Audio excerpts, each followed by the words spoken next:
Salut, c'est César. Aujourd'hui, je ne vais pas te parler de développement personnel, de hack de productivité, de mon retour d'expérience en entreprise, ni de tout ça. Je vais vous parler d'un sujet vraiment plus serein, plus conscient, qui est la philosophie. Comment la philosophie peut changer ta vie et la rendre plus simple. Et je vais te parler des raisons pour lesquelles tu devrais t'intéresser à la philosophie, même si tu n'as jamais mis les pieds dans un cours de philosophie.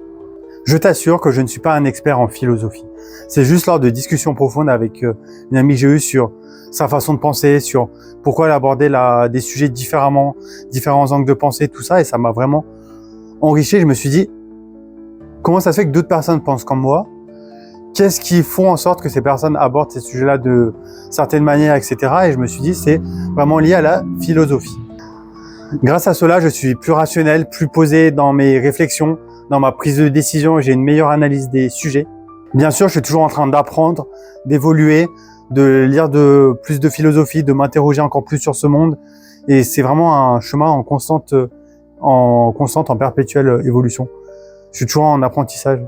Je pense que même les plus grands penseurs de l'Antiquité jusqu'à maintenant n'ont pas résolu certains mystères. Et c'est des mystères que je résoudrai peut-être jamais, mais ça m'apporte plus de sérénité. Mais qu'est-ce que la philosophie? Ce n'est pas juste des barbus en robe blanche qui parlent de penser toute la journée. Non, la philosophie, c'est apprendre à penser, à se questionner sur le monde qui nous entoure et à pas tout accepter comme acquis. Le mot lui-même vient du grec philo, qui veut dire amour, et zophie, ou sophie, suivant les prononciations, qui veut dire sagesse. C'est donc l'amour de la sagesse. Et donc, dans un monde où tout va très vite, avec les vidéos TikTok d'1 minute, avec tout ce qui est le monde actuel, le marché, les marchés financiers, etc. Tout va sans arrêt très vite. Faut faire des trucs, faut produire pour une entreprise, faut analyser, etc. Apprendre à réfléchir vraiment vaut de l'or. Pourquoi la philosophie est si utile aujourd'hui? Tout d'abord parce qu'on vit dans un monde irrationnel. On s'endette pour des téléphones. On suit des modes plus ou moins utiles ou inutiles. On court après des vues, des followers, de montrer que sa vie est mieux que celle du voisin. Et plein de choses qui sont autour de moi, je pense, de mon point de vue, totalement irrationnelles. Petite parenthèse concernant les téléphones. Au cours des 20 dernières années, le prix d'un téléphone portable en moyenne a augmenté de 490%. Ce qui signifie qu'un téléphone peut coûter plus cher que le revenu médian d'un salaire français. En l'an 2000, un téléphone portable coûtait en moyenne 100 €. Alors que maintenant, dans les années 2024-2025, le prix moyen d'un téléphone est d'environ 490 €. Et certains prix peuvent même dépasser le salaire moyen français, comme l'iPhone Pro 11 Max à plus de 1000 €. Et dont certaines personnes s'endettent pour l'avoir. La philosophie, c'est vraiment l'outil qui permet de reprendre le contrôle sur ta vie, de savoir pourquoi tu travailles, pourquoi tu fais les choses comme ça. Vraiment, c'est un outil indispensable. Se questionner sur le monde qui nous entoure et comment on interagit avec lui.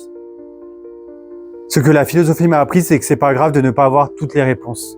C'est tout à fait normal de se poser des questions sur le monde qui nous entoure et chaque personne aura une vision, une perception du monde différente et c'est tout à fait normal. Cela m'a aussi appris que les questions valent plus que les certitudes. Et comme dirait la crime, ce n'est pas les doutes qui détruisent l'homme, mais les certitudes. Prends-moi sur parole, ce qui rend fou l'homme, ça n'est pas le doute, mais c'est la certitude.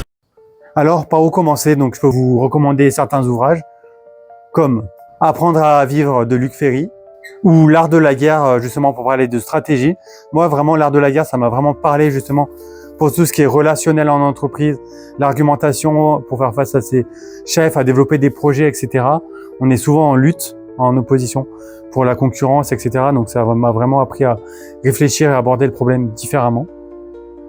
Et après, il y a énormément d'ouvrages de philosophie. Il y a un auteur que j'apprécie particulièrement, c'est Marc Aurèle. Je vous laisserai découvrir ses pensées. Il y a aussi tout ce qui peut toucher aussi sur comprendre pourquoi certaines personnes ont des comportements plus centré, exocentrique. Dans ce cas-là, je vous recommanderais plus lire Machiavelli.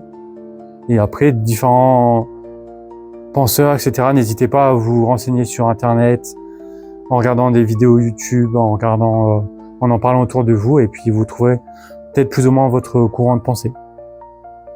Voilà, je voulais vous partager mon expérience. C'était César, merci d'avoir regardé cette vidéo et je vous dis à très vite pour de prochaines vidéos. Ciao, ciao.